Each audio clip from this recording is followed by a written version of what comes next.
Hello again. Last 3 videos I did were basically on this motherboard, this Amiga 500 entirely.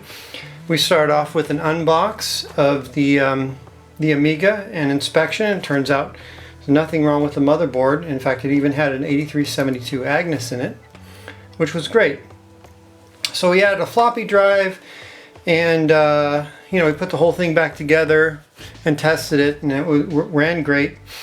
The subsequent video I covered, it was kind of a separate video because I didn't want to make it part of the playlist for this one because it's a standalone video. It was about making a ROM switcher for the Amiga 500 or the Amiga 2000 that only requires 1 chip. So check my channel for that video. It's pretty recent. After that, we made a video using this motherboard of converting 512 chip and 512 slow to 1 meg of chip. So a simple mod on a Release 6 motherboard. We went that route because we wanted to give him we can actually add chips onto it to do that as well, but you don't get the real-time clock. So I got him the expansion and did it that way, so that this is actually the other 512 chip. And of course we labeled it underneath saying, you know, you can't remove, you remove this, the computer isn't going to boot. So it's not going to destroy it, but it's not going to boot either. So we have a couple things, probably the main thing to just finish before this is done would be, I didn't fully complete the ROM switcher because I haven't found a place to mount the switch. I've spoken with the owner, Brad, of this computer, and because this computer already has a broken part here, why not just pop a switch up through there? You know, it's way more of an opening, and there's 2 of them that we don't need. But maybe we could put a label over 1/2 of it that says, you know, what the switch does, and that'll cover. It should look pretty, it'll look better than nothing at all. But the next, you know, the person who sees it and doesn't know what happened is probably going to say, oh, they busted open the case, but no, it was already busted. Anyway, so we're going to handle that in this video, and also because that's a pretty short mod, really what this video is about mainly is the accelerator that Brad got and he sent to me. And frankly, I forget which one it is, but we're good in either way because we made our ROM switcher very low profile. So let's see what we got in here. Only Amiga makes it possible. Okay. Well, this came with the riser board anyway, so it doesn't matter, but this is a TerribleFire, yeah, TF536 with a riser, and I mean, if I'm not mistaken, we don't actually need the riser. With the riser in place, and this is why I wanted to do this at the same time I did the video of mounting the switch, because this may very well affect how we mount the switch. Ideally, the way I like to do it is, you know, when you're taking an Amiga 500 case apart and you remove the 6 screws on the bottom and then the top just comes right off and there's no wires to detach or anything. So if I was to glue or attach the switch, excuse me one moment, I move this. If I was to glue or otherwise attach the switch to the lid, that means that there would be 2 wires, one to ground and one to the ROM chip, that you'd have to, you know, I could easily put a plug on it, but still, I like the idea of mounting the switch in the bottom of the case somehow so that it sticks up through that hole. So I'm going to attempt that. I'm not sure how successful. It really depends on the clearances that we get from this accelerator and Not sure why he sent me this SD card, because I don't think this thing does an SD card. Anyway, question is, you know, you put the accelerator on and then possibly you put this on. I don't think that's going to work with the riser. But anyway, I mean, what I'd like to do is put the accelerator directly onto the processor, and then hopefully this still fits over it, and then when it comes to mounting the switch, there's, you know, it's going to mount somewhere around here somewhere. I could probably zoom into that a little bit so you can see it. You know, wherever that hole lines up with. You know, and that way, now the thing is it going to be wiggly? It's not going to be quite that wiggly wobbly, because of the fact that once it's down, it's not as bad, as you can see. And yeah, I don't have any problem epoxying this right onto the metal here. And then when next time somebody comes and takes the Amiga apart, they just lift the top off, and there's a switch here. And then I can maybe put a little disconnection, you know, a little connector, so that somebody can just pop that off. They can pop the keyboard off, and then they can lift off the EMI shield with the switch attached. That's my plan. I don't know if it'll work. But, so let's get started. We need to fit this. Yeah, this riser, the only purpose this riser has is to simply raise up and move out of the way the TerribleFire. And I'm not sure if it's specifically for ROM switchers or if it's for, you know, just because the darn thing doesn't fit no matter what you do. So we're going to investigate that.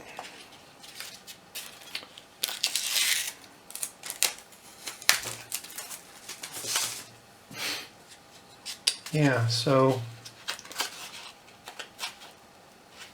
oof. Alright, there it is. Get a good shot of it. Center point there. That's going to go here. And it really does seem like it would fit right over there. It already has a riser. Oh, I see. That's like these are like sockets, and so let me just see if I can get this off of here.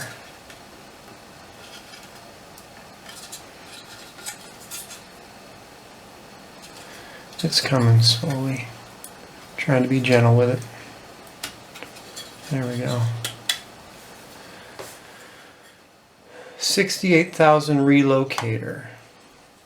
I'm just going to Google that and confirm. I mean, obviously it doesn't have any components on it at all. Ooh, geez. It's got some bent pins on it though, down here. Probably happened in shipping. 68,000, and it's an open source because it's on GitHub, so we'll check that out. But anyway, so it goes this way, and when it goes this way, pins are going to come down. It might be that this is required for an Amiga 500. Yeah, you know what? It's going to hit the ROM chip. It's going to hit the ROM chip no matter what.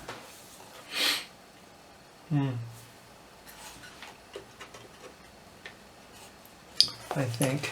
I mean, it's sitting on top of the other chip, the 68,000 chip, and it's touching the resistor, and it needs to come down, you know, another 4 millimeters when it goes into the socket. So it's probably not really going to clear, it's not going to clear the ROM chip. So I seem to remember reading something about that this is required on certain, like maybe this is required on the A500, but not the 2000, or maybe it's required on both. We've got some bent pins, so we can't use that until we fix that. Look like they got 4 bent pins. Alright, so this probably means, pretty sure, that we're not going to get that EMI shield back on there. No way. I mean, even if you don't have the compact flash in there, once you put the compact flash in there, it's yeah, it raises it up even higher. So can't use the EMI shield for the switch. Sorry. This computer has to be without its top EMI shield. I guess we could add another socket and plug it in there and just raise it up a little bit. Then where is it? If we do that, oh, that's a lot closer to where we want to be. But, however, this has a taper to it.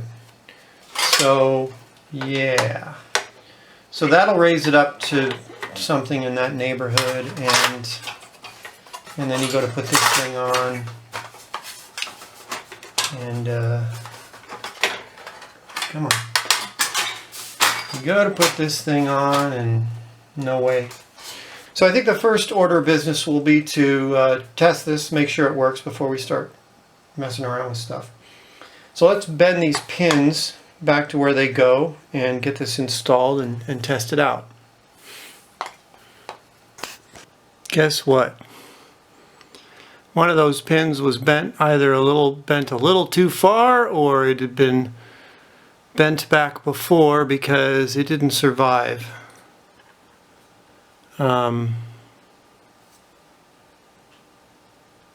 There's a chance, a small chance in hell, that pin is not being used. I guess I can look that up, but this is a you know, this is basically 2 rows of extender pins, and they'll pop right out. And I actually have a 68,000 socket that has those same type of pins. Only it's see, that would have been good to use as a riser. Could have used that as a riser to bring this up, but it still wouldn't let us get the piece of metal on top. And you know, why not use? Yeah, I mean, it would be used like this actually. So we would do this and this like that. And you know, and I'll order more of these. I don't know, let me go look online and see what I can find.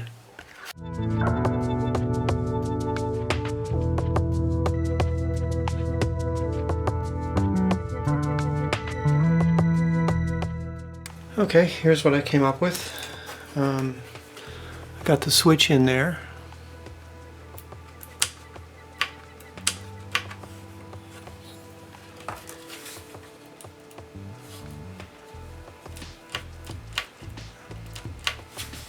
I'm just testing the, it's a little wobbly as far, I mean, the switch is new, but I guess it's made to flex a little bit because this back part isn't flexing at all.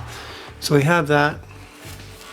Probably put a label over here stating, you know, which is which. And then on the motherboard, you can lay it down like this. And there's plenty of slack here. And on the motherboard, I've added a couple of pins so that we can simply insert those on there. Let me show you that. Okay, so there's our pin that we need to pull down. Instead of I had a wire going straight to this pin 1, but you know, this resistor, this whole line, this whole leg of the resistor is that same connection. So I wanted to face it that way because when we put the TerribleFire accelerator on there, it's going to cover like this, and you know, the first thing you need to do when you open this case is remove these things, not pull the accelerator out so you can remove them. So, and then as you can see, we have a via on the motherboard that I've also put a pin on. So That's our connection we can make, so we're just going to plug this in here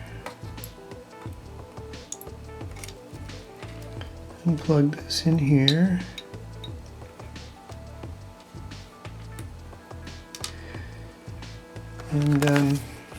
And that's it.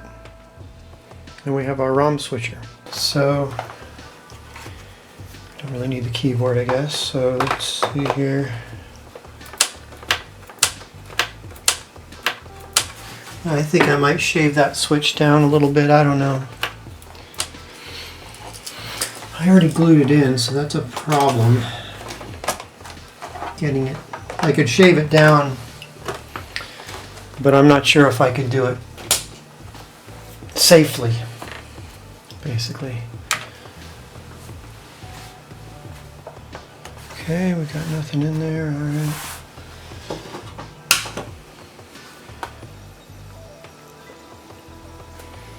Okay, that's obviously the 1.3 position. So the other position, 3.1.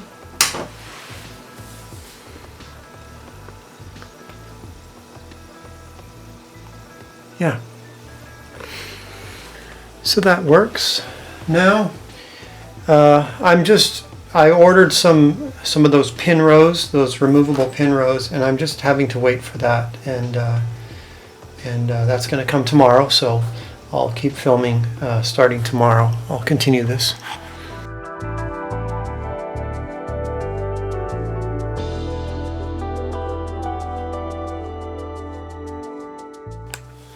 Okay, a couple days later actually, and we have replacement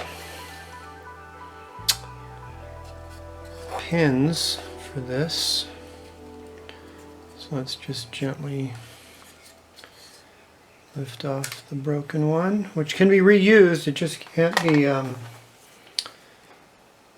just can't use that one. Busted.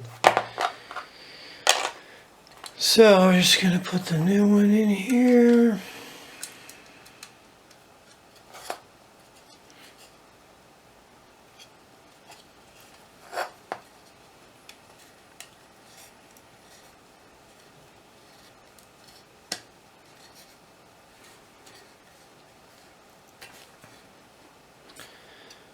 Ready?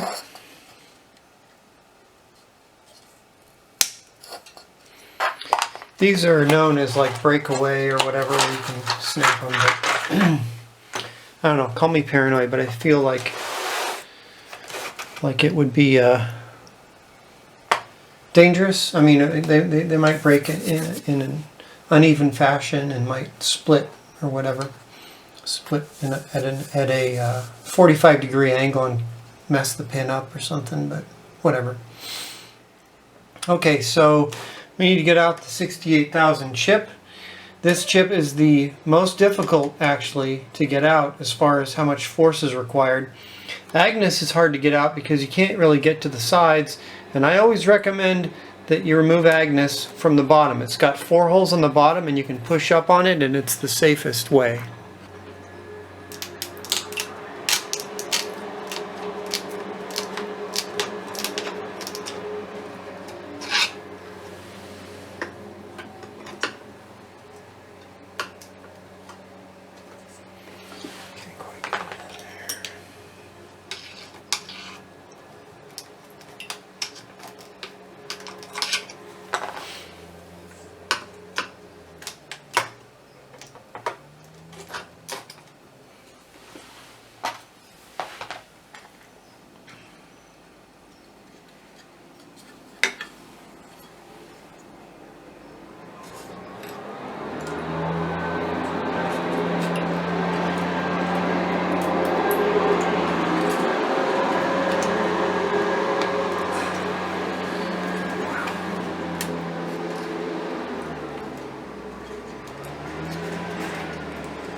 Okay, we're going to try Amiga Test Kit with the processor and the accelerator installed.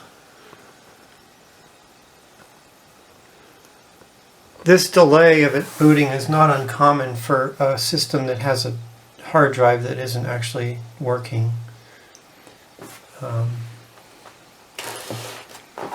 Just give it a minute. There it goes. All right, 68030 it says. Yeah.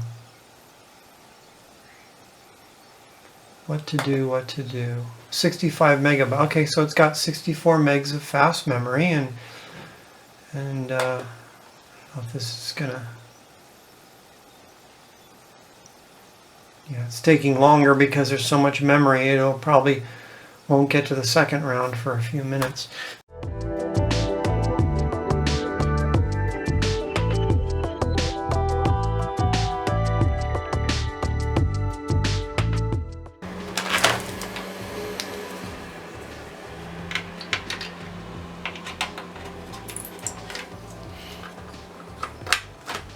Let's just put this back together.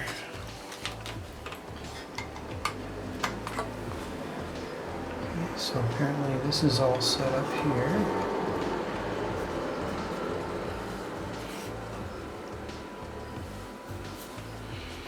Well, you could almost hang this out the trap door there. You can actually.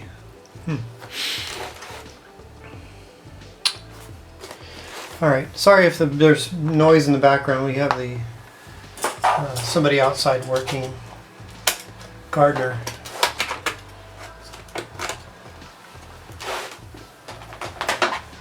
All right. Kind of excited about this.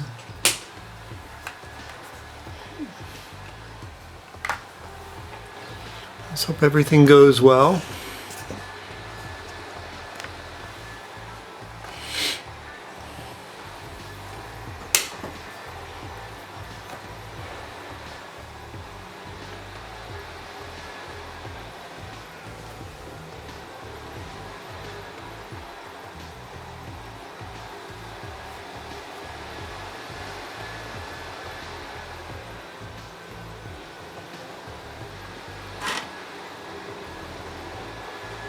Okay. There is, I think, an LED. Oh yeah, it's.